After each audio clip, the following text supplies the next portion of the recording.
Welcome to this presentation on the past lives of Jesus, the reincarnations of the Master Soul.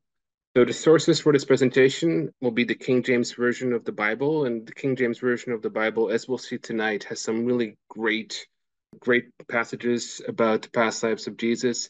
And in fact, Jesus himself says who he was in some of those passages. And then also the Cayce Readings. And the reasons why the Cayce Readings, because I simply do not know of any other source of spiritual information which has so many stories of healing confirming it. Like, I have had the privilege, like Larry mentioned, of interviewing Cayce Reading recipients. Among those recipients that I interviewed, some of them were actually healed by Mr. Cayce. And so I have like firsthand confirmation about those healings. And I think the Cayce information is probably the greatest information of spiritual insights on the planet.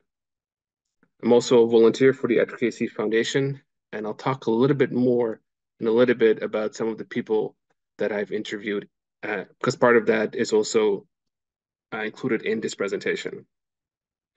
I'm a big fan of the Christ Soul. I feel like the Christ Soul has been lighting the way for the rest of humanity from the very beginning. And what is so special about the Christ Soul from the Cayce perspective is that he is the pattern to follow.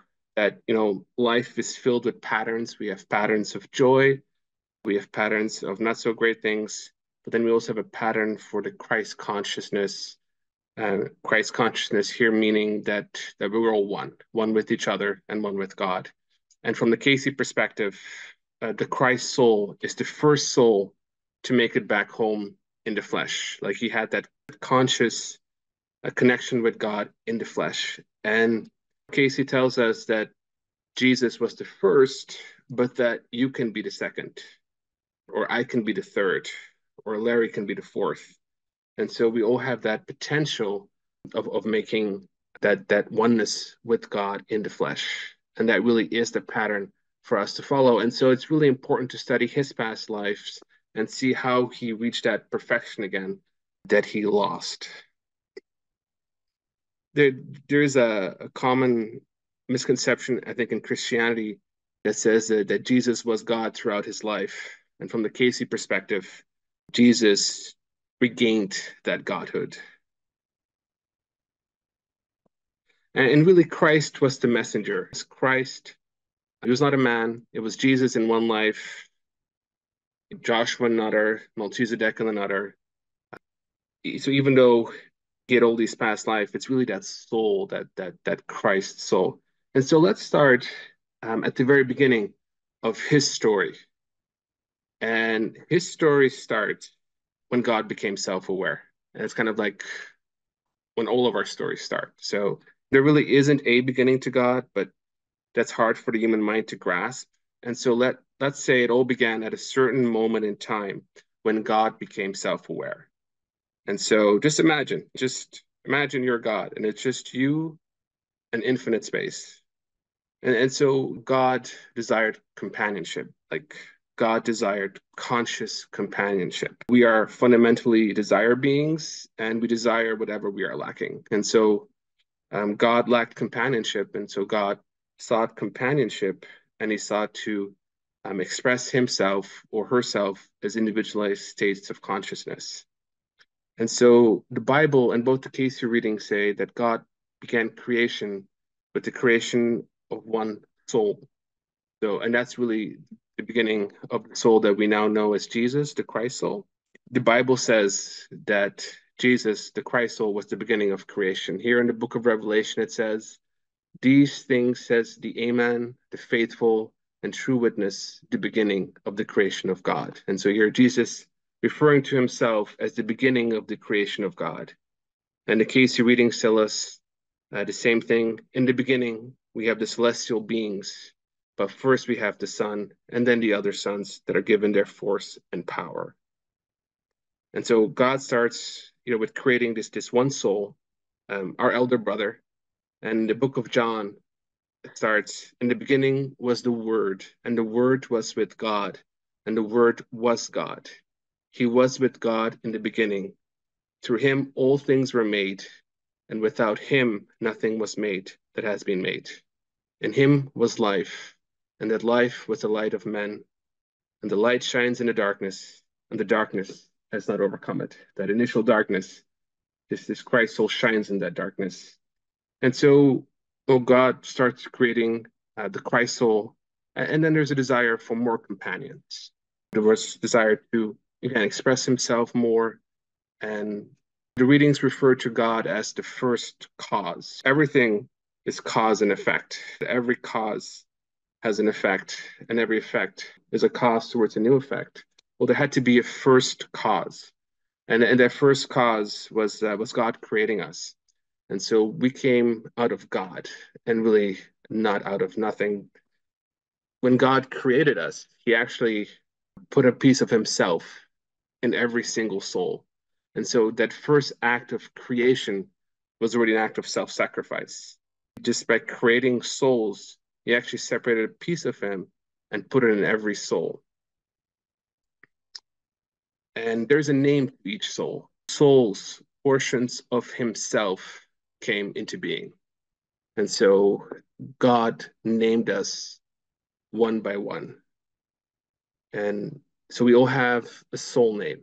And, from a personal perspective, I've had the opportunity to see souls. And for me, souls are like orbs. And they're like beautiful green orbs. I think they can have other colors, but that's kind of like how I see souls. And that's why I created this image here of souls being created. And we were named. And that's important because all of us have this record, this Akashic record, this book of life. And everything that is happening in our life, what we think, what we say, is recorded in this book of life, in these Akashic records. And right now, you're writing your book of life. You're listening to me with the thoughts that you have. And all these people that are listening to me are now writing in their books of life their different perspectives of this recording or this presentation. And Edgar Cayce famously said one time that, believe me, the Akashic records are real because I've seen them. When he would give readings, he would actually leave his body and often touch the Akashic records. And so he would actually see that book of life, that book of God's remembrance. And then the Bible talks about this in the book of Revelation. In Revelation 20:12, John writes, "And I saw the dead, small and great, stand before God, and the books were opened, and another book was opened, which is the book of life. And out of these things the dead were judged, according to their deeds." Islam has a very similar passage. It says, on the day of judgment, you will open a scroll, and then you will read your own soul record.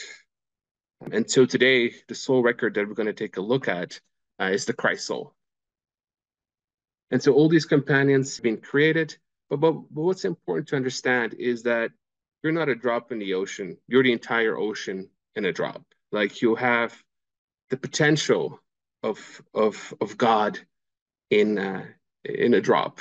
Next, I'm gonna start a video.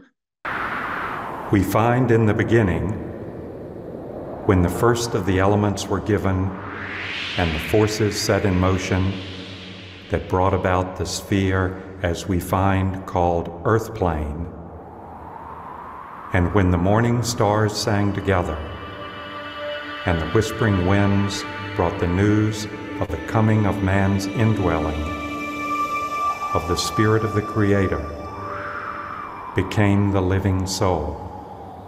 This entity came into being.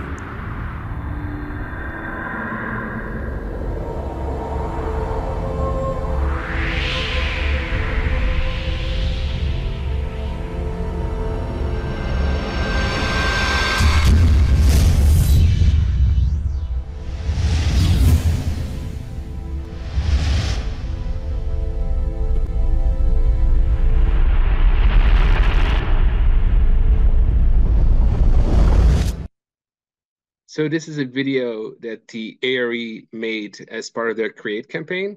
And the narrator is actually Charles Thomas Cayce. When he was still alive, he made that narration. And it talks about the creation of a soul, and that is Edgar Cayce's soul. 294 was Edgar Cayce's soul. What it left out was this entity came into being with the multitude. So we were all created at that same time. And then God had all these companions, but then he realized he didn't have true companionship because he basically had slaves. And to get true companionship, those companions have to choose you in return. And so God gave us our greatest gift, which is the gift of free will, to do whatever we want to, even to defy him if we so desire. And so someone asked Edgar Cayce once, is the body aware of the destiny of the physical body at birth? And Edgar Cayce said, God himself doesn't know what man is going to do with himself. The proof of that is in Genesis. So God had created the earth, and then the earth isn't going according to God's plan, and creates this flood, but he chooses Noah to kind of be the father of mankind. And he says to Noah, I regret that I made man. I regret it. And so if God feels regret, God did not anticipate the future that happened. And so God can see every possibility of our potential futures, but he doesn't know which one we're going to choose because we ourselves don't know what we're going to choose. And that's the beauty of free will. I think it makes life a little bit more interesting for God. And so God gave us free will, and then he created the universe for us to play in, for us to explore and grow. And so I asked AI to create an image of the Big Bang, and this is what AI came up with. And so, we had the Big Bang, the creation of the universe, and then we became like souls traveling the universe and growing in knowledge and exploring and being one with God, but still building the universe with God and exploring. And then we come to a concept which is, I find, unique in the Cayce reading, and that's the concept of soul entrapment, that souls can become trapped into creation.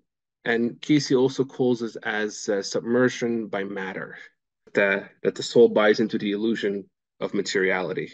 And basically, what happened was some of the souls traveled the universe and they came to Earth and they wanted to explore the Earth. They wanted to feel the water, the air. They wanted to experience materiality, but they couldn't because they were celestial beings. And so, what those souls did then, they started to project themselves into animals. And so, Melvin would jump into a zebra, for example, or Rita would jump into a bird. And so they started to project themselves into animals to experience materiality. And then when the animal died, they would jump out and then it would jump into another animal. And in doing so, they kind of lowered their vibration. And then this concept of involution of the soul, that the soul becomes kind of like it's not evolving, it's kind of regressing, that it's becoming more and more dense. The soul kind of becomes trapped in matter. And this was not according to God's plan. Like God didn't want the souls to start projecting themselves into matter. That's not why the earth was created. And so we kind of lost that oneness, that oneness that we had with God. We kind of lost through separation. The readings tell us that we lost that companionship by choice to satisfy or gratify our material desires. And Cayce gives this great definition of evil. He said evil is good that has gone bad because of a gratifying for a selfish desire. All evil is just good gone bad because of the gratifying for a selfish desire. And so now we have all these souls that are kind of getting trapped on Earth, and some of us are still up there with God, and we're like, oh no, what is Melvin doing? Or what is Rita doing? No, not again. And so we're getting really worried about these souls that have separated themselves. And then somebody asked Mr. Cayce, can the soul be lost? Must each soul continue to be reincarnated in the earth until it reaches perfection, or are some souls lost? And Cayce answers from trance, can God lose itself if God be God? Or is it submerged? Or is it, as has been given, carried into the universal soul or consciousness. The soul is not lost. The individuality of the soul that separates itself is lost. And basically what that means that the original personality of the soul has kind of become lost simply because of being submerged into matter. And so some of the souls saw what was going on and they decided to organize a rescue mission. And so it's the Christ soul, the rescue. And so the Christ soul took upon himself to create a rescue mission to help the souls that had become submerged in matter on the earth. And so he went with a whole bunch of souls as part of a mission to help souls that had become trapped on earth. And so this was a second wave of souls. So the first waves were souls that had become submerged in matter. And then here he leads the second wave of souls to help those souls that had become trapped in matter. And some of us might have been part of that group. I'm sure many of you here were probably part of that. And at the time, it seemed like a good idea. I don't know what you think about it now, but it was a long, long voyage. And the Cayce readings tell us that the first life that Jesus had on earth was as Emilius, and that he came down in an etheric form, and that he lived in Atlantis. He said Atlantis was in the Atlantic Ocean and what is now part of the Caribbean, kind of leftover of that continent. And Emilius came down in an etheric form, and he became like the leader of Atlantis. And that really was the height of Atlantean spiritual civilization. And he tried to influence things and he tried to make people see, but as an etheric form, it was hard.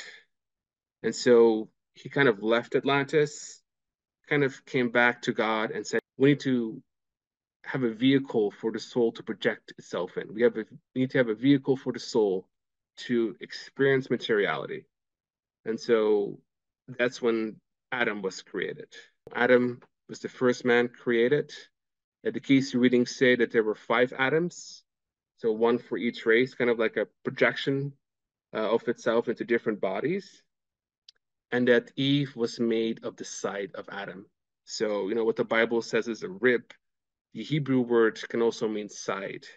And so that God took the side of Adam and made Eve out of it. And that's the concept of twin souls, that the original soul is androgynous, that the original soul is both male and female coming together. And so God took the female part of that original soul and put it into Eve. And so Adam and Eve were kind of like twin souls together forming one androgynous soul. And the Cayce readings bring up that concept of twin souls, and there are several examples of twin souls. And one example is Edgar Cayce and his secretary Gladys. And so Edgar Cayce has been given readings for a while. He's in his 40s, and he's looking for a sonographer who can take down the readings. And this young Gladys Davis, 19 years old, they do a test, and she flies with passing colors. And so he gives a live reading for Gladys. And this is what Nancy Kirkpatrick calls the good news and the bad news. The good news is that you have found your twin soul. The bad news is he's 20 years older and married to somebody else. And then Gladys and Edgar were twin souls from the reading's perspective. And they helped each other. Gladys was instrumental in helping Edgar Cayce with the readings. And there's a promise that was made to them, like live your lives accordingly. And so even though there was certain opportunities for sure, we know that they never had any romantic relationship. But it does say that at the end of their incarnations on earth, they will be knit together again before the throne of God. And that's in reading 294-9. All right, so going back to Adam. So Adam's twin soul, with Eve, they've been created. But Adam and Eve, they weren't street smart. They were kind of naive. unfortunately, they get tempted and they fall. And Cayce is big on personal responsibility because Adam falls. And what does he say to God? It wasn't me, it was the woman that you gave to me. And God is like, no, get out. And Cayce says, take personal responsibility. Don't blame someone else for your own actions. Take personal responsibility. If someone offers you drugs, like walk away. Like don't if you do take it, like don't blame the other guy. Take personal responsibility. And so this is where Adam failed. Not only did he give in, he blamed somebody else for his own actions. And part of the story is that they ate of the apple, and and then they realize that they're naked. And so why would a celestial being projecting itself into a body care if the body is naked? And that to me is like a lowering of vibration. Instead of seeing yourself as a celestial being, you now see yourself as a body. And so there is this lowering of vibration that is happening to me. I mean, if you project your consciousness into a bird or into a monkey, do you care if the monkey is naked? Only if you think you are the monkey that you care of it. And so I have a little comic here. This Eve eating a salad, and then Adam goes, wait, that's not a salad. That's my dirty laundry. All right. I like to put a joke in here and there. But going back, what does the Bible say about Adam? And again, here is Jesus speaking, and he's saying, I am Alpha and Omega, the beginning and the ending, said the Lord, which is, and which was, and which is to come, the Almighty. I am Alpha and Omega. So I'm the beginning and the ending. And he even says this more clearly in Revelation 22:16 when he says, I, Jesus, have sent my angel to give you this testimony for the churches. I am the root and the offspring of David and the bright and morning star. So here, Jesus himself says, I am the root and the offspring of David. I am the root of David. And who is the root of David but Adam? And in Luke chapter 3, when Luke gives the genealogy of Jesus, it says here towards the end, which was the son of Enos, which was the son of Seth, which was the son of Adam, which was the son of God. And so here Luke calls Adam the son of God, the same title that he uses for Jesus. And so both from the Cayce perspective, and I would say even from the Bible, they are one soul projecting itself into different bodies. Now, and just because Jesus regained that godhood, it doesn't mean that he was perfect in the lives that followed afterwards. Like he came close in his certain lives, but then he finally was able to do it in his last life as Jesus. And so Adam and Eve, they fell. But since they were twin souls, they kind of went on this adventure together. And so God said, and I will put enmity between the serpent and the woman, and between your seed and her seed. It will crush your head, and he will strike his heel, about the serpent. And so right here, God makes his prophecy that the seed of Eve would crush the serpent. And Eve, of course, comes back from the Cayce perspective as the Virgin Mary. And so there are comparisons between Jesus and Adam in the Bible. And so in Romans chapter 5, Paul says that just as through the disobedience of the one, the many were made sinners, so also through the obedience of the one man, the many will be made righteous. And again, in 1 Corinthians, Paul writes, as in Adam, all die, so in Christ, all will be made alive. And then later he calls Jesus the last, ultimate, and final Adam. And so Adam lives for 900 years. He has more children with Eve, lots of sons, lots of daughters. And then finally he dies. And then the second life that he comes back as Enoch. And the Bible tells us that Enoch lived for 365 years. And 265 days, 265 years, but that Enoch was taken by God. And so Enoch was a very spiritual man who tried to spread spirituality. The Bible tells us that he walked with God and he was no more, as if that God took him while he was still alive, that he did not have to die. And so as Adam, he had to die, but it's Enoch then that God took him. And Enoch, he wrote the books of Enoch, and they were not included in the Bible, but they're very spiritual books. And they basically recount how Enoch was taken up to heaven and was appointed guardian of all the celestial treasures, chief of the archangels, and the immediate attendant on the throne of God. And now there is evidence that both Enoch and Hermes were one and the same. We don't know for sure if they were, but there's a lot of indication. And so Hermes was, according to Cayce, the architect of the Great Pyramid, and he helped design it. And he was present when the Great Pyramid was constructed.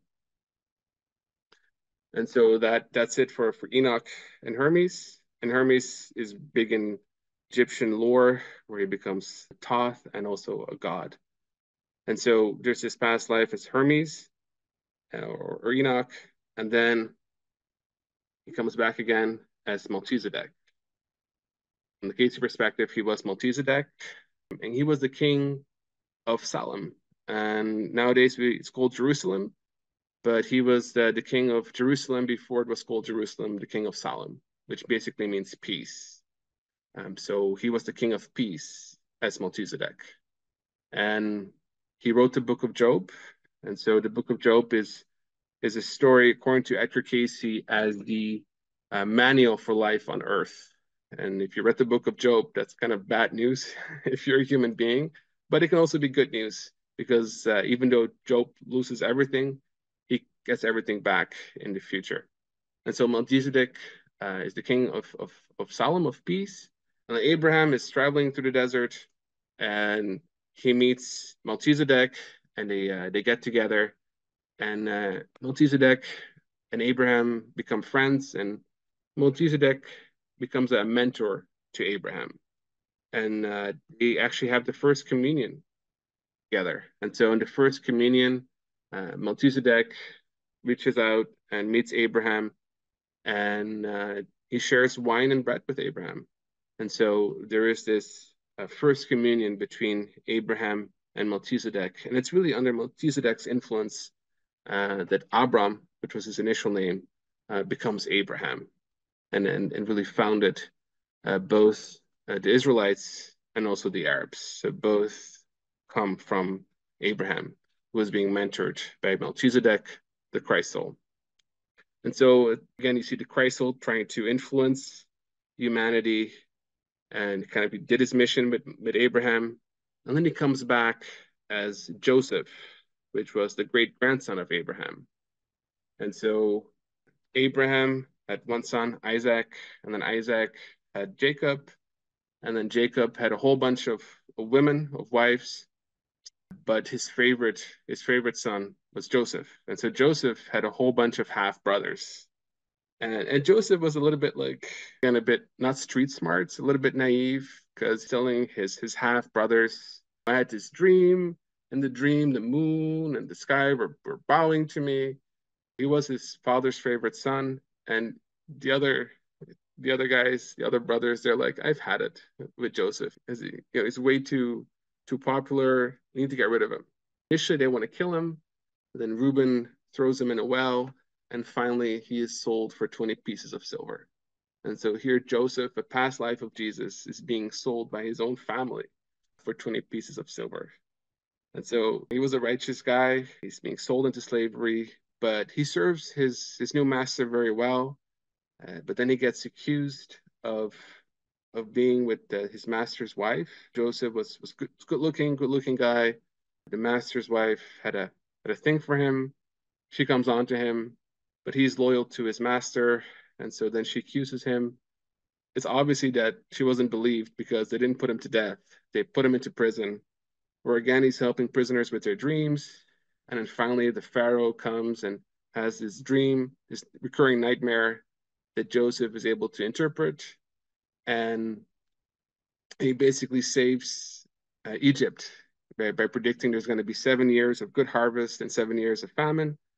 And so then Pharaoh raises him up as the second in command of Egypt and renames him Sapnath uh, Paneah, which basically means savior. So he was kind of like the savior of Egypt.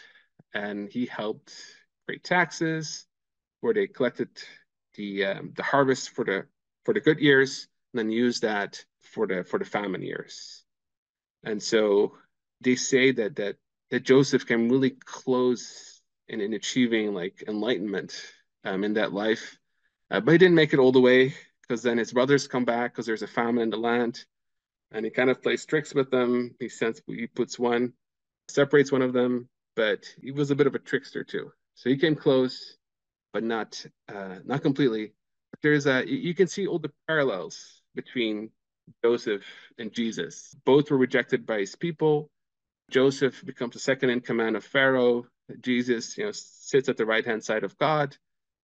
And so there's these patterns. In the end, Joseph becomes the savior of, of Egypt, and then Jesus becomes the savior of humanity. The Bible tells us that Joseph was married in that life. He actually had a wife. And that's from the book of Genesis. Then Pharaoh said to Joseph, I am Pharaoh, but without your word, no one will lift a hand or foot in all of Egypt. And Pharaoh gave Joseph that name and gave him Asenath, the daughter of the high priest, to be his wife. And so Joseph married Asenath. And there was speculation, okay, who was Asenath? Like who was this woman that Joseph married? Well, we know that in the Cayce readings, a 16-year-old young girl gets a reading from Mr. Cayce. And Cayce tells her that she had a past life as Asenath. And so it says, before the entity was in the land, now known as Egypt, when there were those turmoils that arose with those activities just before the periods of famine in the land, there the entity was the one whom Joseph chose as the companion. Of all the people that were a part of his experience, the daughter of the high priest of Heliopolis. And so the 16-year-old girl was told that she was the past life of Asenath. And so for me as a researcher in the foundation, this is super interesting. And we really had to find her, and she was still alive. And so we were able to track her down and meet up with her. And so that really was a great privilege because of all the people, she was the one that Joseph chose, and that also that she was influenced by those teachings of Joseph. And so here's a picture of when she got married. And so we had the chance to sit down with her and ask her about her life reading. As a volunteer for the foundation, like one of the most interesting things I found in life is to meet a reading recipient and ask them about their past lives and see how accurate it was. And so sitting down with the reincarnation of Asenath, she was a Jewish lady, so she believed in her reading, and she loved Joseph.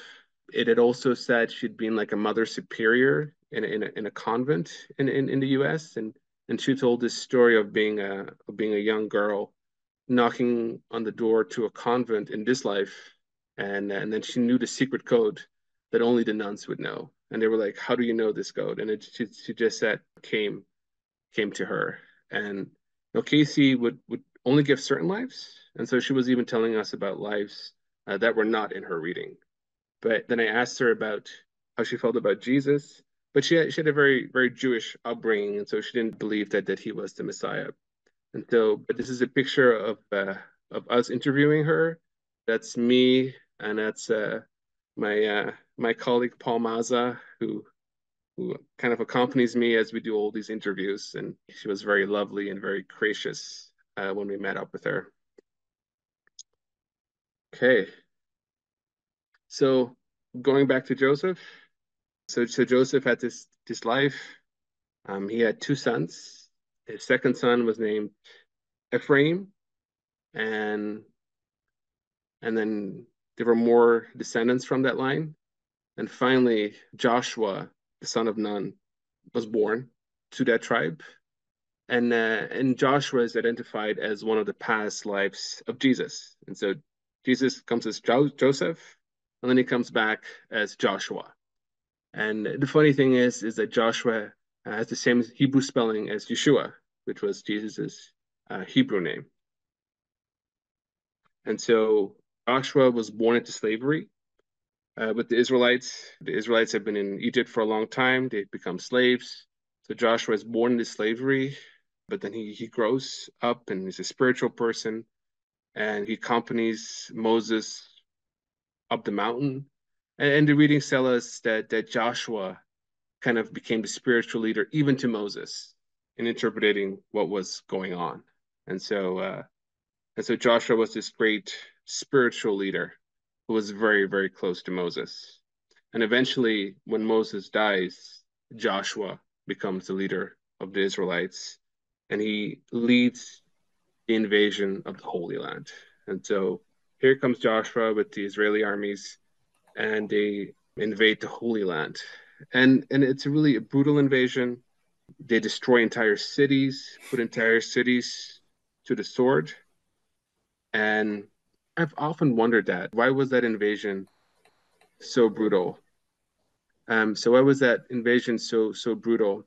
And I think partly because they did child sacrifices. And I think when a civilization reaches that point where it commits child sacrifices and there's no opportunity for the soul to grow, I think at that point God will go in and say, okay, just destroy it. And that's kind of like what happened. And so Joshua comes in, and in the book of Joshua it says about the city called Ai, and they come in, and Joshua burned Ai to the ground, like he made it a heap forever, a desolation to this day. And he took this king, the king of Ai, and he put him up on a tree. He hanged him on a tree. So he was very, very bit ruthless too. And then talks about a different battle where where there are five kings, the armies of five kings come, and Joshua like conquers them, and then he calls up his army to surround these five kings, and then he humiliates the five kings in front of everyone. He says to his soldiers, "Put your feet on the neck of these kings." And afterwards, he took these kings and he hanged them up on trees. He put these five kings and he hanged them up on trees where they stayed until the evening. And so you can see that pattern. Jesus had karma too. Jesus had done things as Joshua that he had to meet as Jesus. And the Bible continues to say, sunset, Joshua ordered they be taken down from the trees and thrown into the cave in which they had hidden. And then they placed large stones against the mouth of the cave, and the stones are there to this day. And so Joshua was like pretty ferocious as a war leader, and having put cities to the sword, hanged kings up on trees, he had to meet that. Both the Cayce readings and the Bible talks about the law of reaping and sowing. God is not mocked. A man reaps what he sows. And so Jesus had to meet that karma. And I think he knew that. And so I think the crucifixion happened because he wanted to save humanity and kind of show what he was willing to sacrifice, but also that he had that karma as Joshua. And the law of grace, another law that Cayce talks about, and basically God takes your karma and creates something beautiful out of it, and that beauty comes out of all things eventually. And so the invasion of the Holy Land happened thousands of years ago. But it's after Joshua starts killing people and putting them up on trees that the prophecies come of a suffering Messiah. This is Psalm 22, which is a messianic psalm. So it's a prophecy about the Messiah. And it says, "For dogs have surrounded me. The congregation of the wicked has enclosed me. They've pierced my hand and my feet." King David saw this like 3,000 years ago, and it's 1,000 years before the crucifixion. And we know crucifixion started around 522 BC. That's really the first crucifixion that's kind of noted in history. And so, but King David saw that like 1,000 years before the crucifixion happened. And so there is the notion of the sovereign Messiah comes after Joshua. Now, I had the privilege, as a side tangent, I had the privilege to do a trip of the Holy Land. And whenever I go to a place, I always try to find the local Cayce person. And so the local Cayce person in Israel is Amir Lusan. And we got a chance to meet up with him. A very gracious guy. And I told him, I want to do a study group. Do you have any study groups in Israel? And he said, no, there are no study groups in Israel. So I was like, well, let's start one. And he goes, sure, we'll start one. And so I visited there with Mir, and we did a study group. He had invited some of his friends over, and we did the study group in French, because I speak French, and all these Israelis spoke French as well. They were from Northern Africa, and we had a great study group, but we couldn't mention Jesus. We could make no mention of Jesus because Jesus is not very popular in Jewish belief systems. And so Mir himself kind of shared his story with us. And so Mir had gotten into the Cayce readings when he was living in France. He loved the Cayce readings. He loved the health readings. He loved the reincarnation part. The only part that Mir, as a Jewish person, did not like was Jesus as the Messiah. That was the only part that Mir did not like, that Jesus was the Messiah according to Cayce. As a Jewish person, he did not like that. And I read that Cayce had said that Jesus had been Joshua, Joseph, Adam, and so he struggled with this concept for months. He told me for months he struggled with this concept as Jesus as the Messiah, as a Jewish person. And he said that he did a prayer, and he in his prayer was like this: okay, God, if you want me to believe that Jesus is the Messiah, and that according to Cayce, he had been all this past life, that he had been Joshua, then if you can show to me in the Bible that Joshua was divine, I will believe that Jesus is the Messiah. And so he said he opened up his Bible on any page, but the page that he opened up was not the book of Joshua, it was actually the book of Exodus. And he opened it up on this passage, and it's God speaking, and it says, of Joshua, it says, beware of him and obey his voice. Provoke him not, for he will not pardon your transgressions. For my name is in him. And that's from the book of Exodus. And Mir says, like when he read that passage, he said he felt the Holy Spirit come over him, and he just knew that Jesus was the Messiah, and that he'd been all these past lives that Cayce had said. And he said he was on fire for the Holy Spirit. He started talking to all of his friends about Jesus. And so what happens to a good Jewish boy that talks to everyone about Jesus? Well, his wife divorced him because she couldn't agree with that. He said one of his children doesn't talk to him anymore because he believes in Jesus. And he said he moved to a small town in Israel. But then once the rabbi found out that he believed in Jesus, the rabbi called him up and said, you got to leave town. And Mir said, okay, sure, give me a couple of days and I'll leave. And the rabbi said, you have 1 hour. After 1 hour, I will no longer guarantee your safety. And so Mir had to leave in a rush, and he moved to a town in Ashdod. And so he is this lonely Cayce person in Israel. But he was a great guy. We had a lot of fun with him. Very deep knowledge of Hebrew, of the Bible, and of the Cayce readings. And one day I would love to do a tour of the Holy Land with him because he was so knowledgeable and he's such a Cayce person. And he brings a unique perspective on the Cayce readings from like a Jewish perspective, with deep knowledge from the Hebrew Bible, like in the original Hebrew. All right, tension aside, let's go back to Joshua. So the Bible tells us that Joshua eventually died at 110 years old. And his last words that are written in the Bible about him is that he says, as for me and my house, we will serve the Lord. And my house meaning my body as well. As for me and my body, we will serve the Lord. And so Joshua dies, and then sort of the Israelites go on, they're judges, and then finally there's a king. And here the master soul reincarnates as Asaph, the musician. And so there are two readings, two Cayce readings that identify Asaph as a past life of Jesus. He was a musician in the court of David, and then once Solomon became king, was also a musician in the court of Solomon.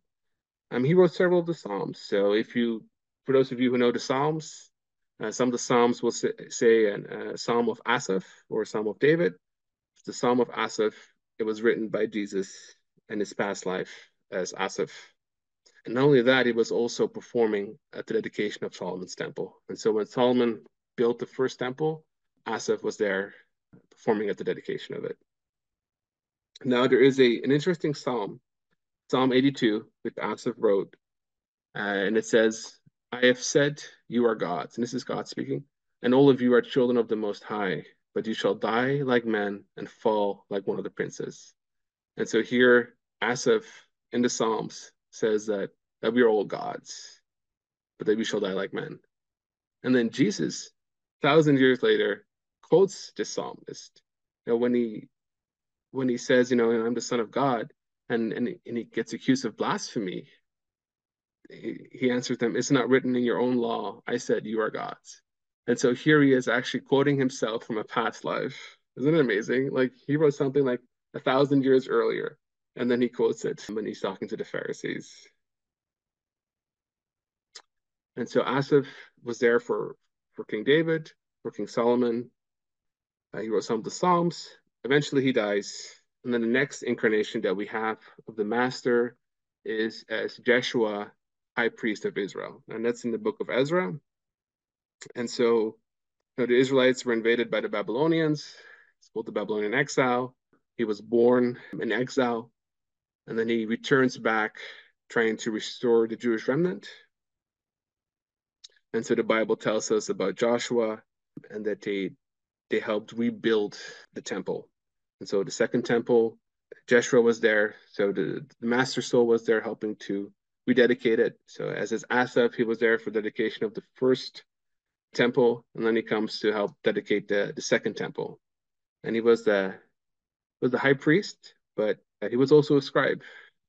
And the readings tell us that he translated the rest of the biblical books at that time.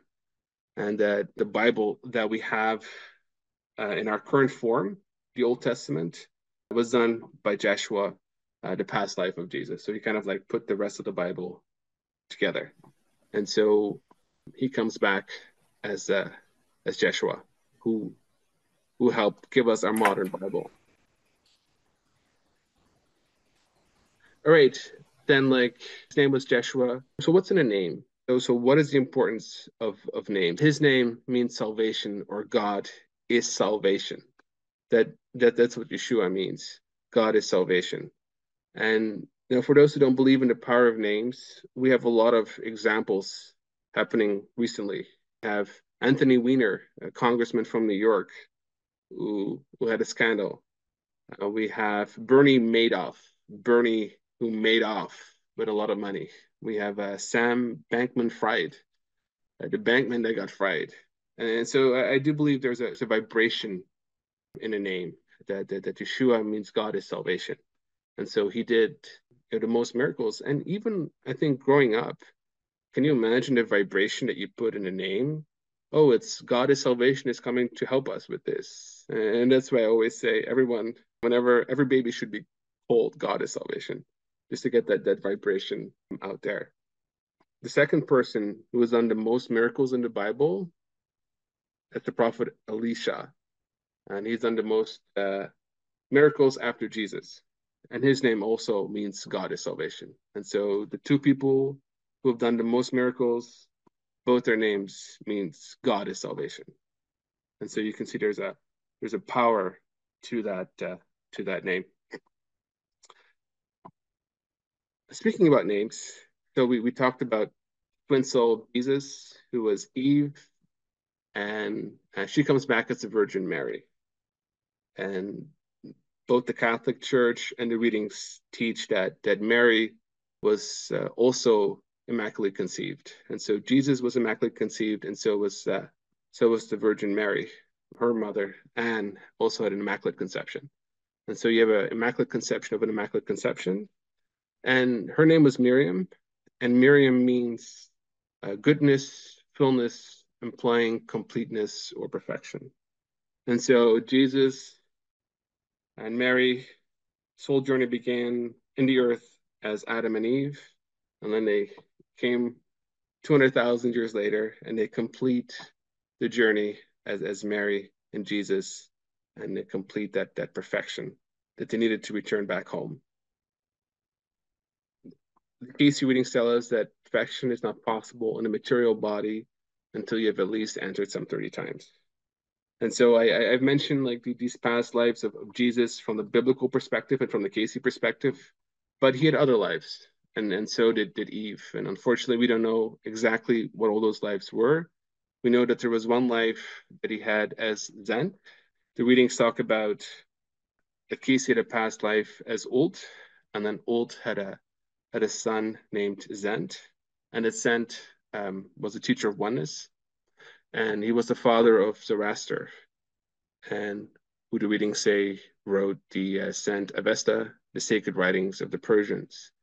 And in trance, they asked, in the Persian experience as Zend, did Jesus gave the basic teachings of what became Zoroastrianism? Cayce says in all those periods that the basic principle was the oneness of the Father he has walked with man.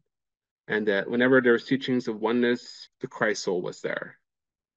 The Christ soul was there. And there are even remnants of Zoroastrianism in the world. There's still some parts in the world where they still teach that religion.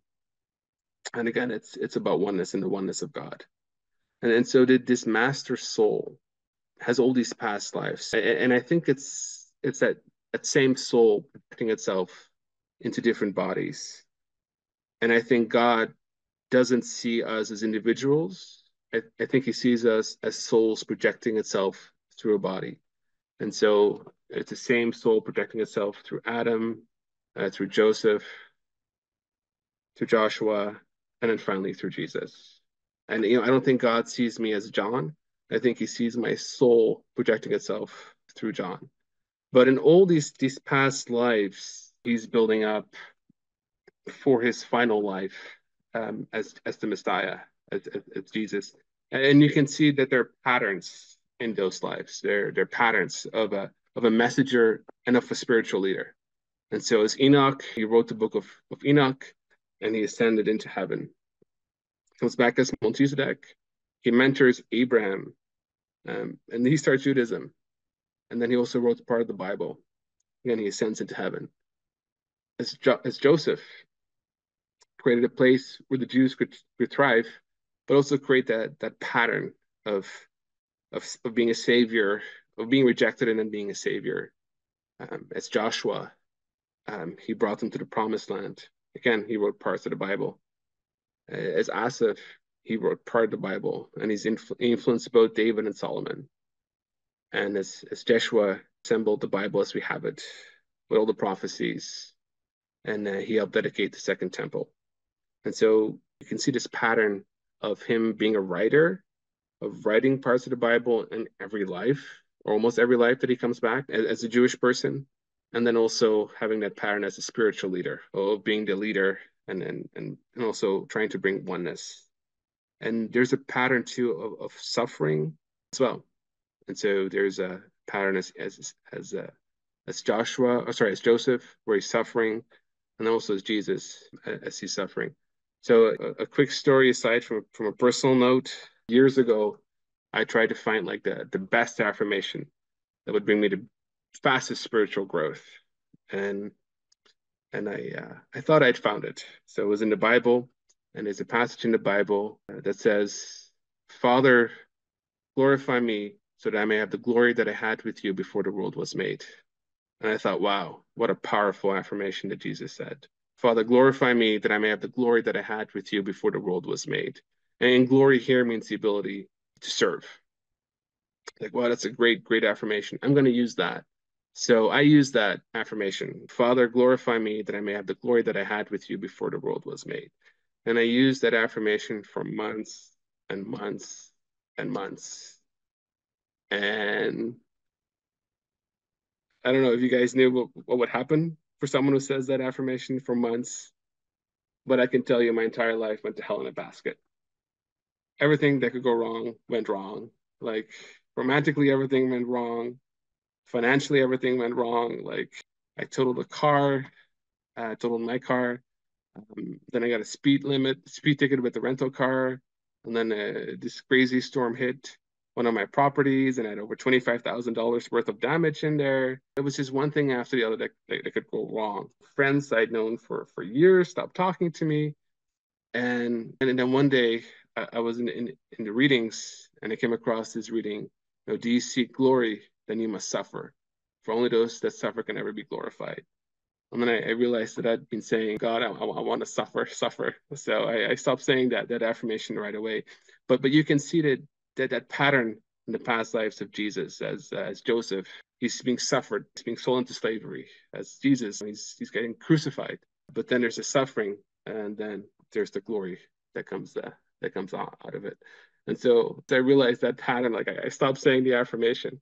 And so even though I suffered, my spiritual knowledge went straight up, and I learned a lot about myself. But I changed it to a different affirmation, and it's basically not my will, but your will be done. So we know you have a will, let your will be done through me. All right, so going back to Jesus, so the Jewish Messiah, honored by Abraham, he was initiated in the Great Pyramid. And so the readings tell us that both John the Baptist and Jesus had to pass a test, which is basically for 3 days in the Great Pyramid. And in this Great Pyramid that he had designed himself in a past life.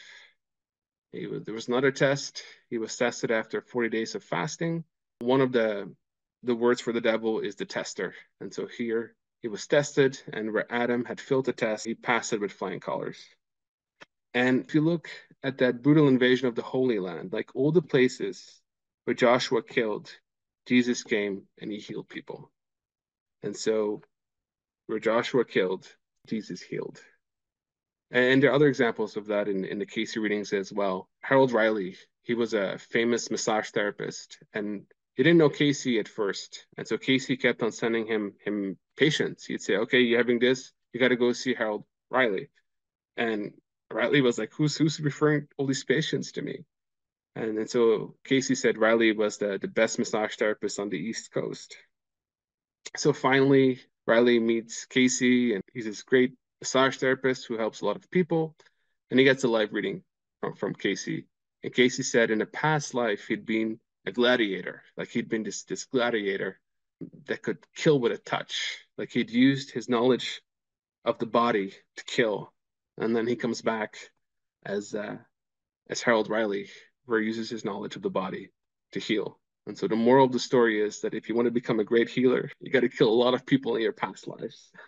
You got to kill a lot of people in your past lives. It's a joke, but yeah, I think part of that is that souls have karma, and then they want to meet that karma. They want to heal. The Cayce readings talk about a past life of Edgar as a gambler and a womanizer, and he had psychic abilities. He could read people's thoughts, and he used those abilities to cheat people at cards, steal their money, to tell women whatever they wanted to, and then take advantage of them. And so he had karma from that life. And then in his life as Edgar Cayce, a lot of the people that he actually heard in that life comes back, and he gives like health readings for them that make them better. And so like, he meets that karma. And I think we have the potential to heal those that we have heard in past lives. And so I think everyone should do some sort of healing modality.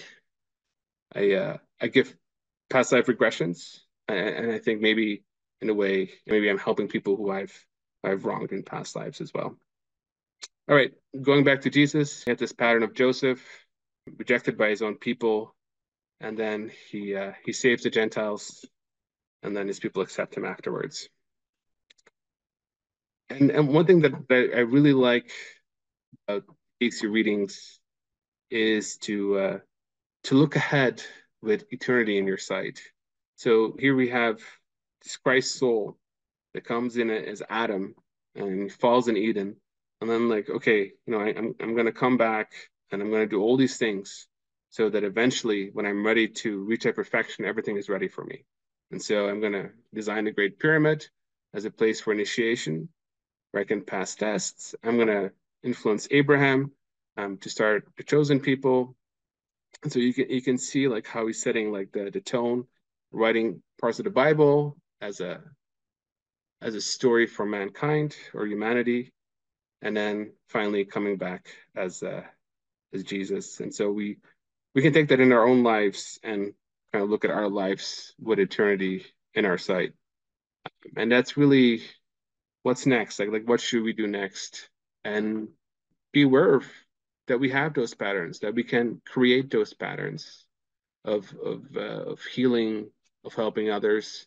Cayce talks about being a light in your own town or your own neighborhood. Like we can't save the world, but we can be lights in our own neighborhoods, and we can talk to people around us. I had a personal discipline that for 1 year I had to meet somebody new every day and go deeper with them, and that's like one of the best decisions I've ever taken in my life. So just to talk to somebody new every day and talk to them about spirituality and go deeper with them. Be that light in your neighborhood. You can write. Jesus in his past lives, he wrote a lot, and or make movies and touch people and touch other people. And so that's what we can do in our own corner of the world. And so I want to finish this presentation with a meditation. And so we have just went over the life of the master soul. We invite the master soul to be with us. And so I would like to do maybe like a short meditation, and then we can go to a Q&A. So I'm just gonna ask all of you to make yourself comfortable. We just saw this presentation of the master soul, and I feel strongly about making this. And Jesus has made this promise that wherever two are gathered in my name, I'll be amongst the midst of them. And so I really want to do a meditation where we really focus on the Christ soul and try to bring that soul into our awareness. So I'm just going to ask you all to sit back, relax, and close your eyes.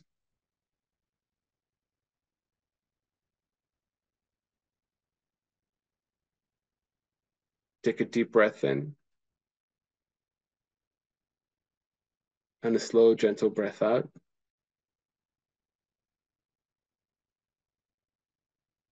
One more deep breath in.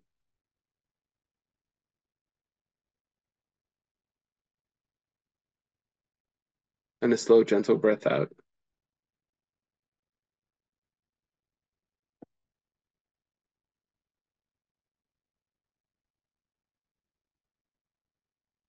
And so we invite here now all those energies that are of the highest vibration and the purest intentions, our guides, the angels, and especially the master soul. We invite the master soul to be amongst us, invite his presence in to come and dine with us. Now let's say the prayer of protection as we open ourselves to the unseen forces that surround the throne of grace, beauty, and might within. We throw about ourselves that protection that is found in the thought of the Christ.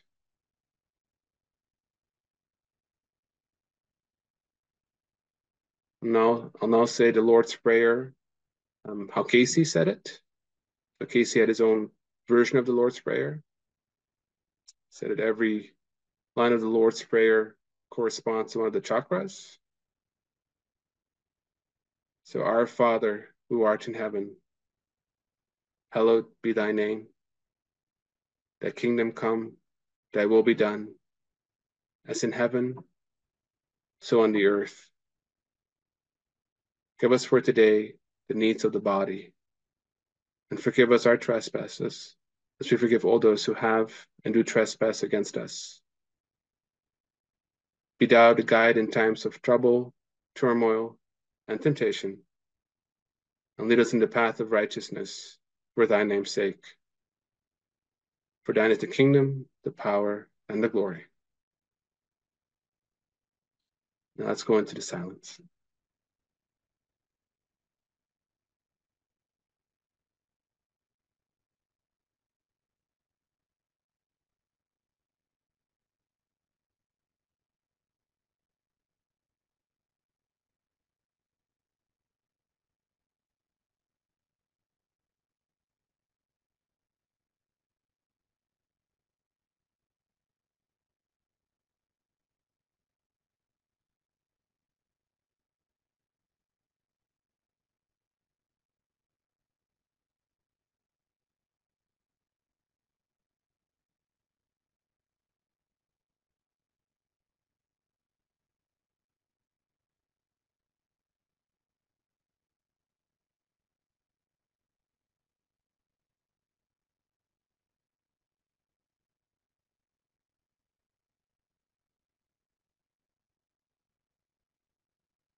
Beloved God, with the energy that was raised in this meditation, I would pray for everyone here tonight, everyone who has come to join us for our webinar.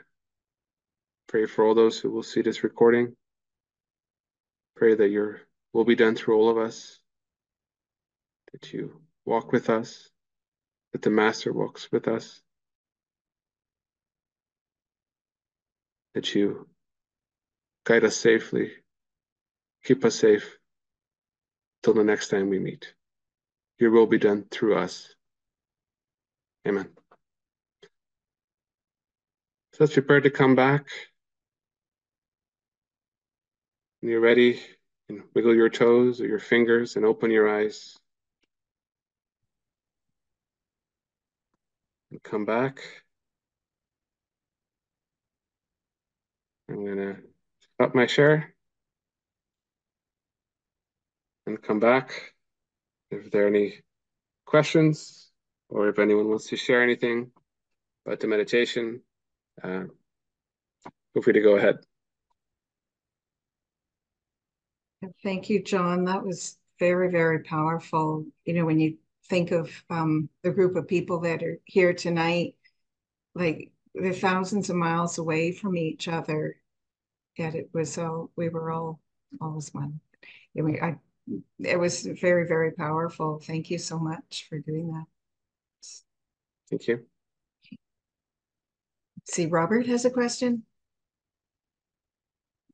Hi, Jon, great presentation, excellent information as always, and I hope you're doing well. There's a million questions that I have. I'm going to limit it to two because I don't want to monopolize. So I know that I think it's Genesis, around 10 or 12, it talks about the Nephilim and it discusses that human life will be limited to 120 years. So my understanding through the Cayce readings, and you're probably going to be able to give me a little bit more insight because you're probably more insightful than I am, was that due to the karmic bugaboo that we created where we were going to be so bogged down with our own stuff that it was a God's mercy call to limit us? Yeah, that's my understanding of it, that God kind of decided to limit our lifespan just so that otherwise, maybe we'd spend too much time doing other things. And so to limit our lifespan so that we can focus on spirituality and our growth. There's a reading that says like honor your father and your mother and you'll live long in the earth. I think it's also like a biblical passage. Mm-hmm. And in Cayce he says honor God and then you will live long. And Joshua lived for a long time. He lived like till he was 110 years old. And so I feel like if we lead that spiritual life that we can live for a long time. Yeah. Thank you. Alice, do you have a question for Jon? Yes, thank you, Jon. It was fabulous, fantastic. Don't have words to thank you and express how wonderful it was. Two things. When you said the analogies between Joseph and Jesus, you said Joseph was sold for 20 pieces of silver, and Jesus, didn't Judas get 30 pieces of silver or something for betraying Jesus or something like that? He did, yeah. I forgot to bring that up. Yeah, but yes. So you can add that to your list. Yeah, the other thing, which is a little bit of a story, but I think it's very interesting. Don't the readings say that Jacob, the father of Joseph, was, I think, John the Beloved, or I can't remember if he was reincarnated as John the Beloved or John the Baptist. Do you remember that? Yeah, there's a reading that indicates that Jacob, who was the father of Joseph, very close, came back as the Apostle John.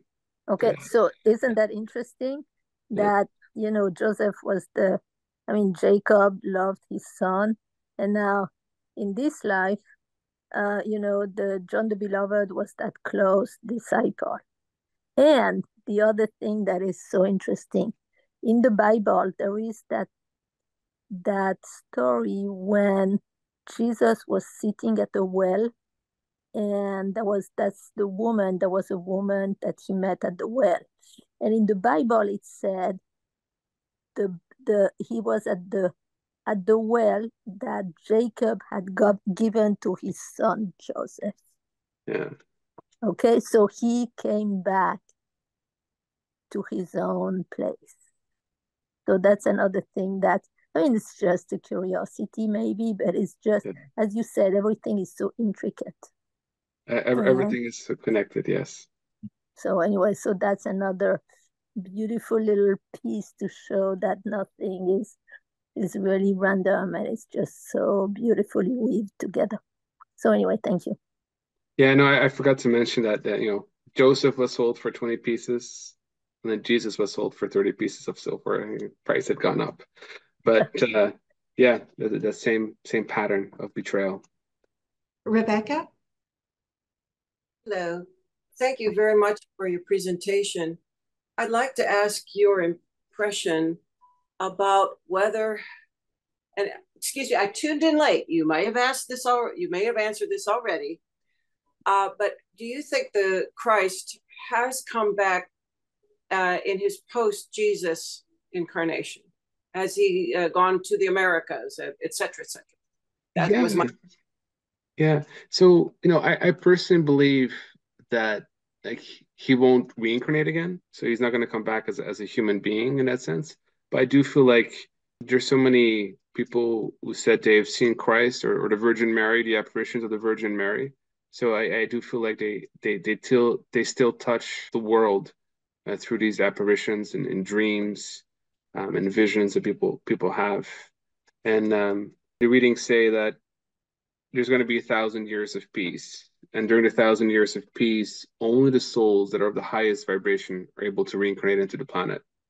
And that during that time, Jesus will be there, walking with us as we are in that 1,000 years of peace, when only like the higher vibrational souls are allowed to come back. And Cayce said, you were there for the bad parts, be there for the good part, be there for the 1,000 years of peace.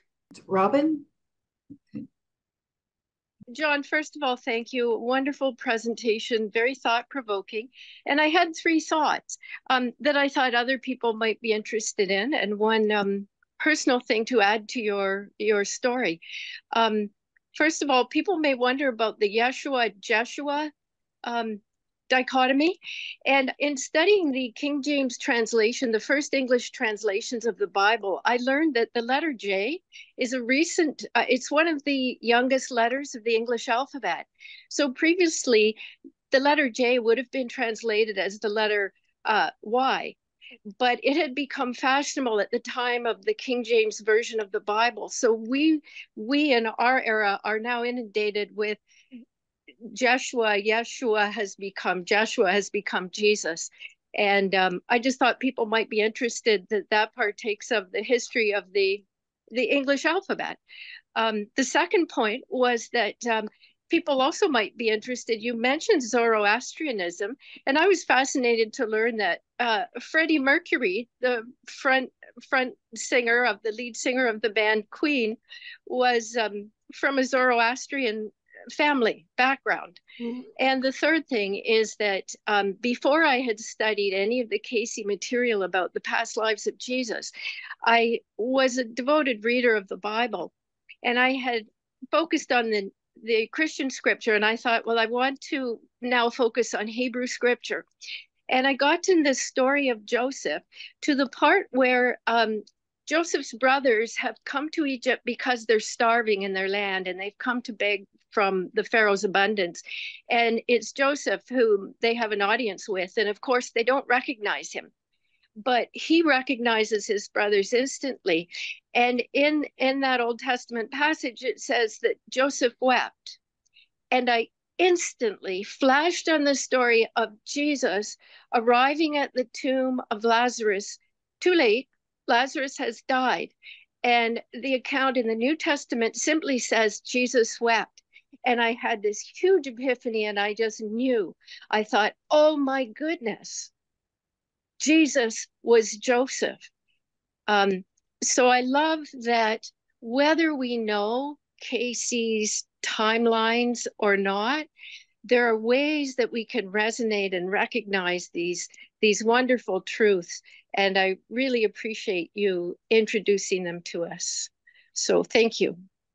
Oh, thank you for sharing those points. That's super interesting. Another thing that they had in common too was like Joseph kind of played tricks on his brothers. So the brothers come and he knows it's them, but then he plays tricks with them. He puts gold in them, and then finally he reveals himself as Joseph. And Jesus kind of does the same thing. Like when Mary Magdalene comes to the tomb, and Jesus, you know, comes to her and says, "What seekest thou? Like, what are you looking for?" And she doesn't recognize him at first, and then he goes, he kind of plays a practical joke on her, like he knows why she's there, but what are you looking for? And then he goes like, Mary, it's me. And so he kind of played that joke on her too, like he did kind of with his brothers, like who didn't recognize him at first as well. And Alice, are you back with a question? There was a beautiful question about whether Jesus would come back, and I know there is somewhere in the reading, and so someone, I thought Mark or John would know that, but there is something that says he will come back in the body that he had in Galilee. And some people, I don't know if it was in Kirk Nelson's book about, the prophecies, Cayce's prophecies for the second coming. So it could be symbolic. As you said, people, have reported that they can see Jesus in different things, but there is, for those who are interested, and maybe John, you would like to research that, there is a reading that mentions that he will come back, or people will see him with the same body that he had in Galilee. Whether it's literal or whether it's people will see him like that as a recognition, I don't know. But I just wanted to mention it I thought Mark might be, an expert on that, but for what it's worth. I remember that reading, Alice. Okay. Thanks for sharing that. Mary? Thank you. Fascinating, and a lot of things clear that I wanted to learn about. And I just wanted to say, we were talking about the concept of the holographic paradigm in the beginning before the presentation started. And when I hear about that, I've always thought about the Bible things, like in John, I and the Father, and Jesus is in the Father and you, and the part and the whole and the whole and the part sounds very holographic to me. And maybe Jesus changed that pattern and introduced a new pattern that changed the pattern in all of us as a potential. And just fascinating. And thank you. Well, could I ask one quick little thing? Of course. I heard Cayce said Jesus sat with Buddha during his meditations. Do you have a comment on that? Yeah, so there is a passage in there that whatever there was like oneness or spiritual development, that the Christ spirit was there with the Buddha. That's what the readings say. The Christ spirit was there with the Buddha when he reached enlightenment. No, I studied with a Buddhist Lama for like a couple of months years ago, and he knew about Cayce, and from his perspective, he believed that the Buddha was a reincarnation of Jesus. That was his perspective. I don't know if it's true or not. Cayce readings don't say that, but they do say that Christ's spirit was with the Buddha when he reached enlightenment. That oneness.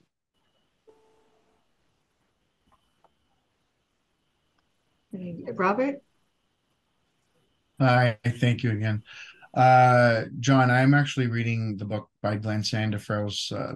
Goes back to an email I sent you and a couple of others earlier this year about wanting to know how Jesus had developed to become who he became. My question is this, and it's one of the biggest ones that's ever baffled me. outside of the lives that he had lived to basically get to the point of JC, you answered one of them tonight in the presentation that I'm reading the book. I must have overlooked it when I read it, but I didn't realize that. I think it was Joshua you said had kids, or he got married. Okay.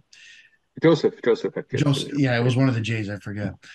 So my thing is this: if he walked all the steps that we are currently walking to understand the transgressions that we've all got to go through, whether we've created them or done by choice, how much time was spent with these figures? Because it's not mentioned in the book. How much time was spent with meditation, maybe having a proper diet, watching what they say to other people, and controlling their thoughts in order to develop that vibration? That's a great question. Jesus says there are two commandments. Love the Lord your God with all your heart, mind, and soul, and your brother Neighbor. as yourself, Yeah. your neighbor as yourself. You know, the first is attunement, and the second is service. And so the readings tell us that Jesus started his day with meditating and having that connection with God, and then he would go out and serve, and then goes back to attunement, go out and serve. I think that's part of it.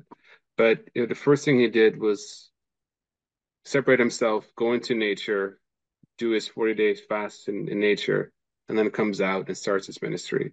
And we have so many distractions in the world that I feel like that's what some of us need to do is to go out in nature or go out and separate ourselves, meditate, reach that attunement, and then go out and keep that attunement with continuous meditation, but also go out and service. So And being I was just going to say, being a carpenter's son, was he building houses for neighbors? In other words, during the day, did he have a job and get paid? I don't know. I can only assume. I can only assume so that it, and, you know, and that's why he couldn't heal in his own town, because they were like, this is the carpenter. You know, this is the carpenter's son. We know this guy. But yeah, I assume so.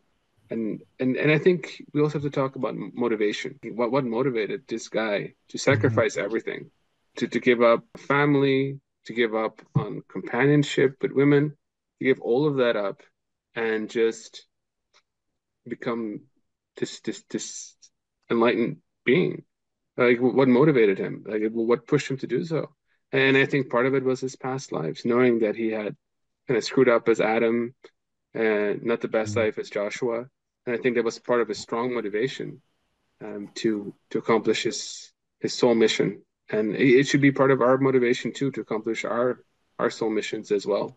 We can copy that example into our lives. Thank you. Hey, David? Hello there. John, I had a couple of thoughts. Toward the end of your presentation, you talked about looking ahead with eternity in our sight.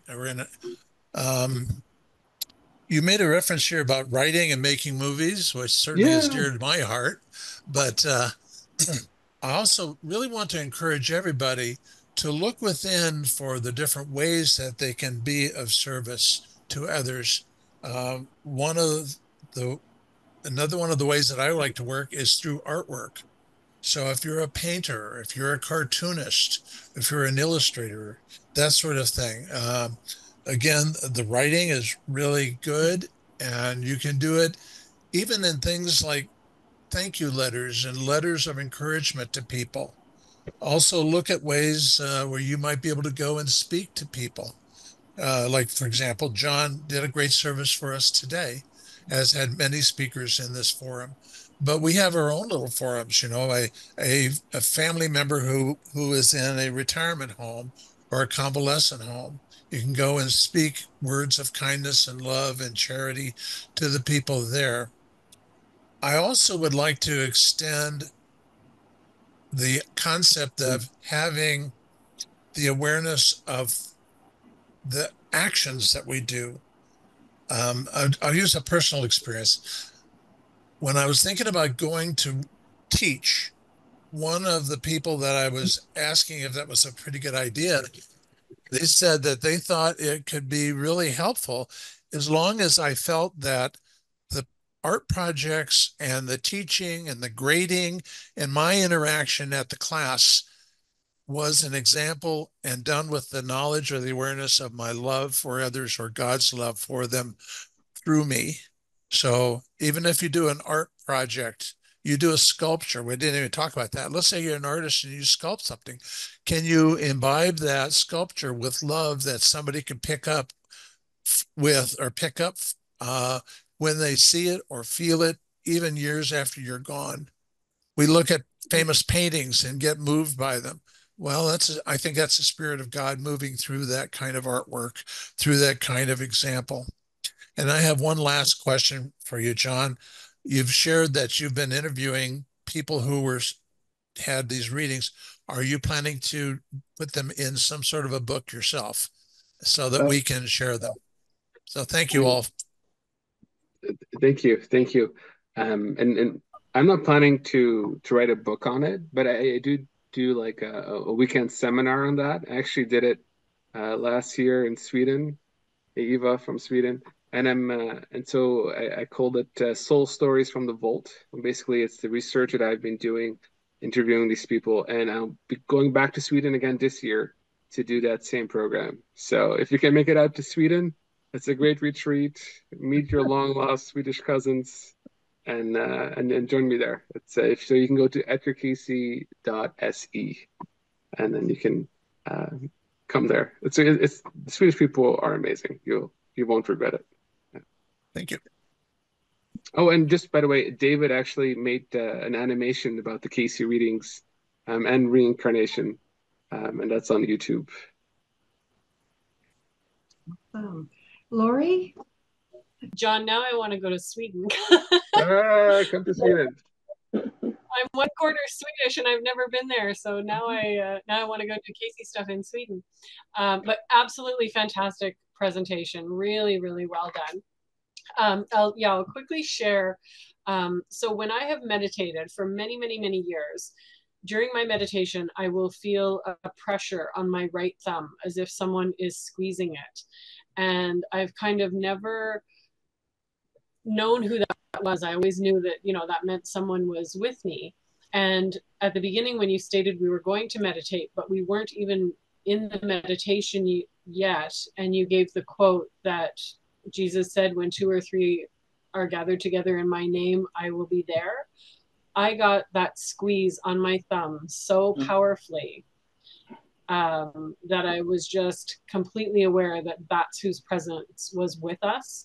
And it lasted throughout the entire meditation, just that gentle squeezing pressure on my thumb. And then at the very end of the meditation, the image that I got, which was really funny, was like a conveyor belt going up to heaven. And what was on the conveyor belt was at least one, and I got the sense there might be more, baskets filled with flowers going up this conveyor belt to heaven. And I need to give a little more thought to exactly what it means, but my sort of initial impression is that the work that we do in these types of calls and what comes out of that are these beautiful gifts that that are going up to heaven. So it was very, very beautiful. So thank you for facilitating this great talk tonight. Thank you for sharing. So you were saying there were baskets of flowers? Yeah, baskets filled with flowers, and they were just on this conveyor belt that was just going straight up into the clouds. That's amazing. Thank you for sharing that. Thank you. Thank you so much. My pleasure. Yeah, if I wouldn't do this presentation if I didn't feel like I had Jesus' permission to do it. So otherwise I wouldn't have done it. So yeah. Rebecca? Yes, I wanted to just add one more thing. I think I was inspired by, Alice's comment. One of the things I've thought about a possible post-Jesus incarnation of Christ is because of the stories by the Aztecs and the Mayans of this god Kukulkan or Quetzalcoatl, who appeared as a pale bearded man. And if Alice was correct that Jesus said he would reappear in his Galilean form, that is often how the painters show him to be. And it is another reason why the Aztecs mistook Cortez for the coming of Quetzalcoatl, because he was a man with a beard. And it made me think that I wonder if the Christ spirit had come to teach wisdom to the Mesoamericans at the time that he felt right for them, their readiness. You know. But that was just, I'm sure, because it sounded so likely to be looked at, that somebody has probably researched that and maybe written some things on it. Thank you so much. Thank you for sharing. That could definitely have been Jesus trying to lift other civilizations up.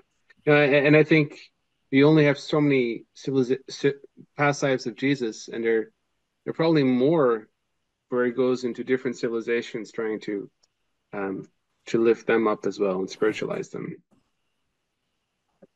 Right. Ian. Oh, hi, Donna. Hi there. Hi, John. Hey, Ian. How are you doing? Good to see you. Or long time. Hear your voice. Yeah. Excellent presentation, John. Listened all the way through and thoroughly enjoyed it. John, I just have one thing to focus in on, and that was the thing you said at the very end. You referred to this 1,000 years of peace, something that's very popular in a lot of religious organizations. There's an idea of separation there, of people getting left, souls getting left behind. Is this referred to specifically in the Cayce documentation? The book of Revelation talks about the 1,000 years of peace when the devil will be banished, and Cayce talks about this actually in the readings, and say that he says that people will come together and through prayer banish the devil. So the devil will be banished for 1,000 years through continuous prayer, and in doing so, all these souls will high vibrational souls can come in, and it's sort of like humanity goes through all these tough things, and now the 1,000 years of peace is going to be like, okay, we've gone through the hard times, like, then let's be happy and give us a reprieve to really grow together as one. So Cayce does talk about the 1,000 years of peace, and I think that's where some parts of Christianity went wrong, because they believe in the rapture and all that stuff. And it's not in the Cayce readings at all about the rapture. He talks about people reincarnating during that time. So there's no idea of separation of souls by vibration. It's more a case. Well, how is this piece forced on? I'm not sure. So the difference between the rapture and the 1,000 years. Well, this is my understanding of it, is that, say, if you've done a lot of bad things in past lives, like, you're not allowed to reincarnate during that time. You're not allowed to come back during that time. And so we know that there are prophecies about earth changes, and that I personally believe that after the earth changes, the people will come together and pray for the banishment of the devil, and then the 1,000 years of peace can come in. And if you've done bad things in previous lives, you're not at that vibrational level to reincarnate. Only souls of a higher vibration can come in. And Cayce talks about conception, and it says the way that we're conceiving children is totally unaware, is that there's a physical conception, but there's also a spiritual conception, and that when parents come together and do a spiritual conception, you raise the vibration of the child coming through. And he uses an example of the twins of Esau and Jacob, how the parents had different ideals, how the mother had a different ideal and the father had a different ideal. And so they kind of went their own ways with their different ideals. Like Esau was really physical, sporty-like, and Jacob was more spiritual.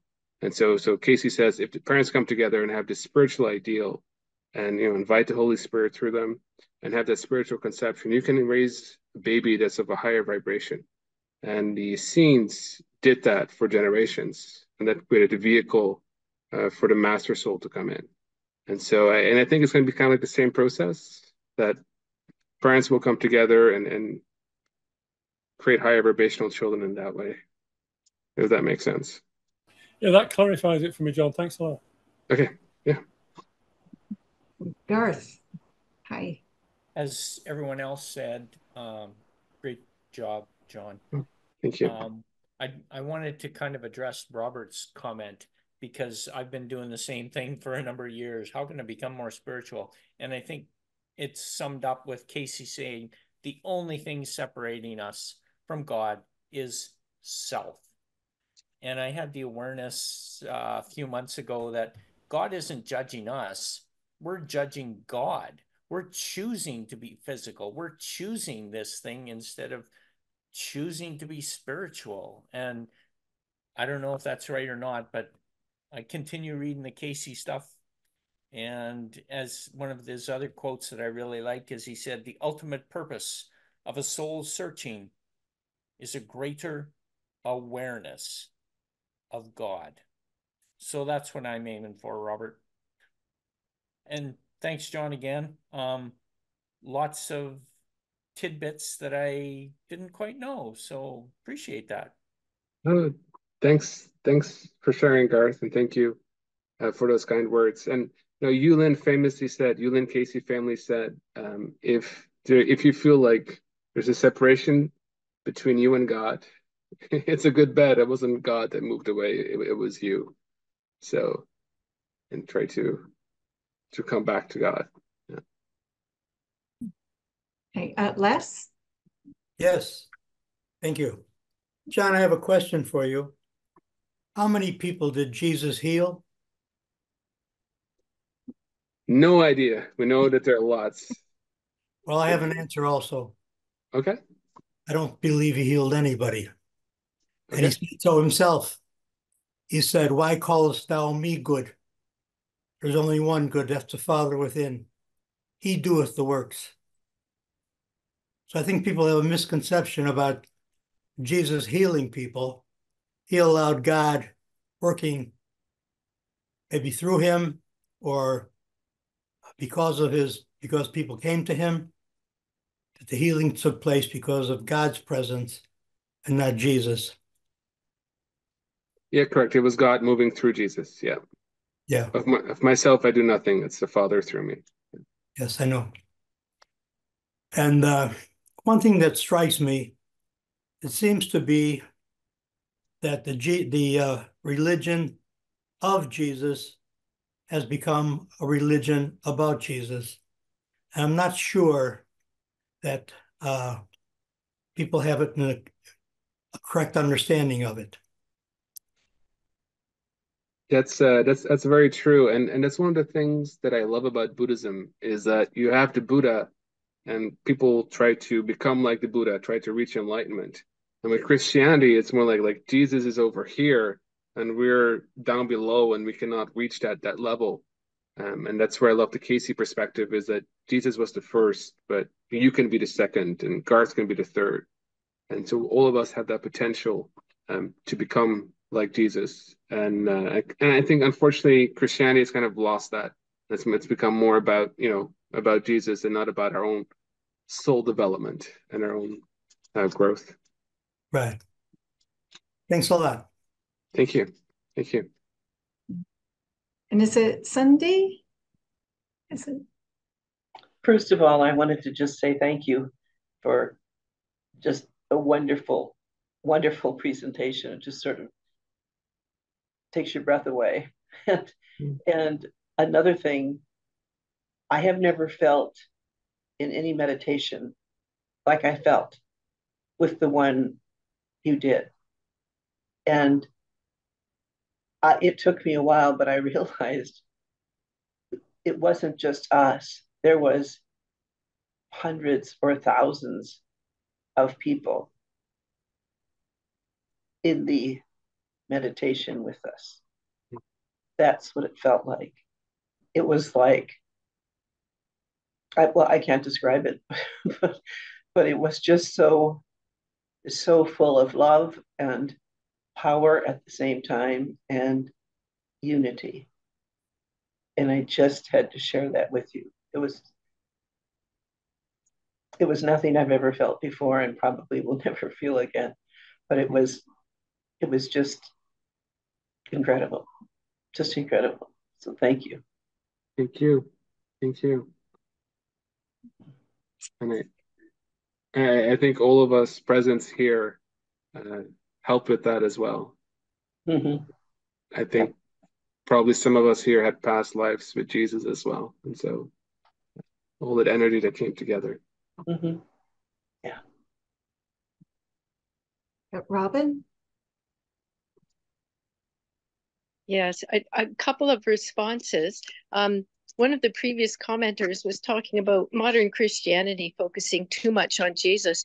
I actually would go further and say modern Christianity seems to have ignored the life of Christ and focused down so hard on outtakes from the scripture that they've turned into dogma, that it seems that their various dogmas have taken the place of an actual spiritual path, which of course we would all agree is tragic.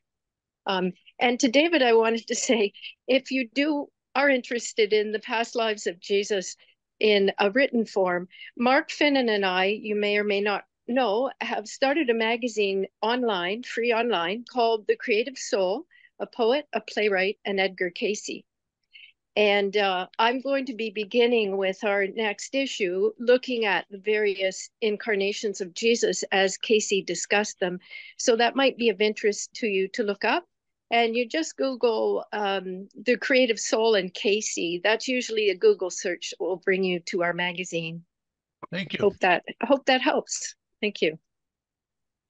Yeah, thanks, Robin. And to add to your point, there is one reading in which Cayce talks about people becoming prisoners of dogma, that they've become prisoner of the dogma, and that they can't see beyond the dogma. And I think we all need a form to start off our spiritual path, but then some people become, they become prisoner of the form, and then you see it a lot in some fundamental Christians, or any fundamentalism, is that you got to believe exactly like I believe in this form, and if you don't believe like that, then you're an unbeliever. Then you're not going to go to heaven.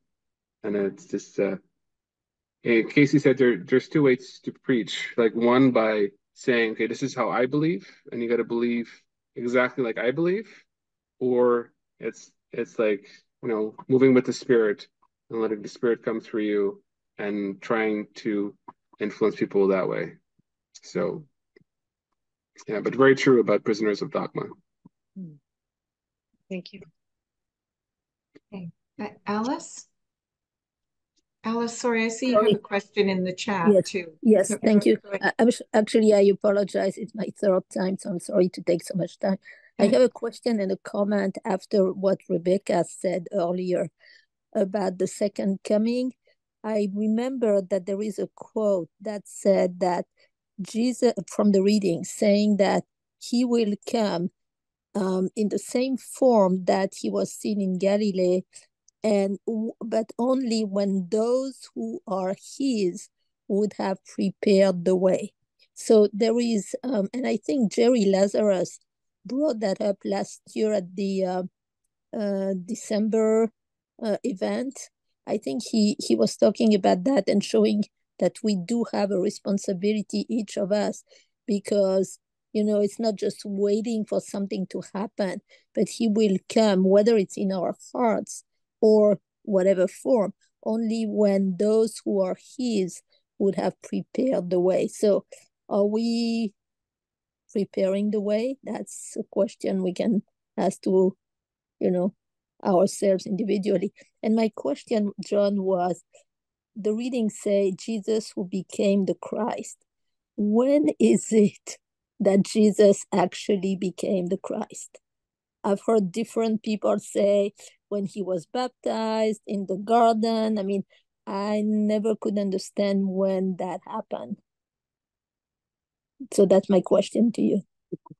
Some great questions. So to address your first point, there's a prophecy in which King David goes, the Lord said to my Lord, sit at my right hand side, will I turn your enemies into a footstool. And so it's God saying, so David's Lord being the Messiah. And so God saying to the Messiah, sit on my right hand side, will I turn your enemies into a footstool. And part of that prophecy has come through, Rome that crucified Jesus became the center of Christianity from which it spread across the world. But there's this belief that he will not return until all of his enemies are gone. And it's also in the Cayce Readings. Going back to your question, like when did Jesus become the Christ? Different answers. My belief is when he ascended at the ascension. I think that's when he sat on the right hand side, and that's Very just my belief. interesting. Yeah. I had not heard that one. I heard when he was baptized in the garden, when he finally, understood that, what he was going through was part of his mission, and he changed his perspective, and now the ascension. Okay, so, Yeah. okay, great. Thank you. That's the beauty of the Cayce readings, right? That's right. We have to decide for ourselves. Thank you. Yeah. There's a question in the chat from Joe. There's a theory in the public domain, including amongst some biblical archaeologists, that Jesus and Miriam were married and had a child referred to by some as the Holy Grail. Any thoughts on that or any references from Cayce regarding this? Oh, about Jesus marrying Mary Magdalene. Yeah, I once had a deep discussion with Mark Finnan about that, and Mark told me his thoughts. So yeah, there is no proof of that. It's not in the Cayce readings. It's and I think there was an expose that the BBC did a couple of years ago that just proved that wasn't real. So well, she said Miriam. I think that was Miriam, like they were married and had a child. Who's the one that I've heard is Mary Magdalene, that he married Mary Magdalene. Jesus did not get married, that his love was more the way somebody loves children. I mean, it didn't specifically say he didn't marry Miriam, but I think there is a reference in the Cayce readings to Jesus did not get married. Just to pick up on what John has referenced, to clarify, Jesus did not have a sexual relationship with any women. He was already of a consciousness. I mean, this is my understanding from the Cayce readings and from other sources, and my own awareness of such a consciousness having become the Christ in the flesh, because he had to become the Christ in the flesh. Otherwise, that mission would not have been fulfilled. And that in that journey, he had met all the temptations, not the having a relationship with the opposite sex or whatever is in itself, wrong. But it was that he had arrived at that point where he did not need to do that anymore. And but he had, if you look at the stories in the Gospels alone, he had incredible relationships with women. And Cayce brings out the point again and again that the holy women, they're not given enough credit for the support they gave to the soul. And so there's no doubt in my mind that Jesus did not have any kind of sexual relationship with women. I mean, it contradicts everything that he would have been as the Christ. Yeah, thank you. Yeah, and one more thing that came to my mind too is that Jesus, according to the readings, did a special meditation technique where he wouldn't have any physical desires in that sense. A special technique of meditating with the chakras That's what one reading said. Yes, two things. I would suggest that this lovely theory that Jesus was married to Mary Magdalene, and remember that Miriam was the correct version of the name Mary for the times. I think it more reflects our own egos and our need for a Jesus who's just like us. And we really need to elevate our consciousnesses to be aware of the kind of elevated spiritual role where what's called a so-called normal life, not that a normal life is wrong, but it is no longer required. That's not the journey this soul came to undertake. And I think we really have to set our egos and our preferred versions of what's a good life aside when we look at Jesus, and do so without judgment. My second thought really was about Indigenous people and the appearance of the Christ in his Galilean physical form. I resonate with that idea, but having begun some intense study of Indigenous wisdom, it's my observation that Indigenous wisdom has never lost the concept of oneness. It has never lost the values of integrity, honesty, truth, respect for nature, unity with nature. And of course, Indigenous people are human and have had their internecine conflicts historically, but the elders are the wisdom keepers, and they hold on to knowledge that resonates perfectly with the teachings of the Christ. So one could argue that, in fact, Jesus came to the people who needed him. And he himself said that. He hasn't come to the people who don't need him. He came to the sinners. And so I think we need to understand that we belong in that group. And it's not necessarily we have a message to so-called pagan people or to anyone unless they too are seeking and feel lost. But my understanding of Indigenous wisdom is it is itself a great answer. So I just wanted to mention that. Thank you. Thank you. Thank you for sharing.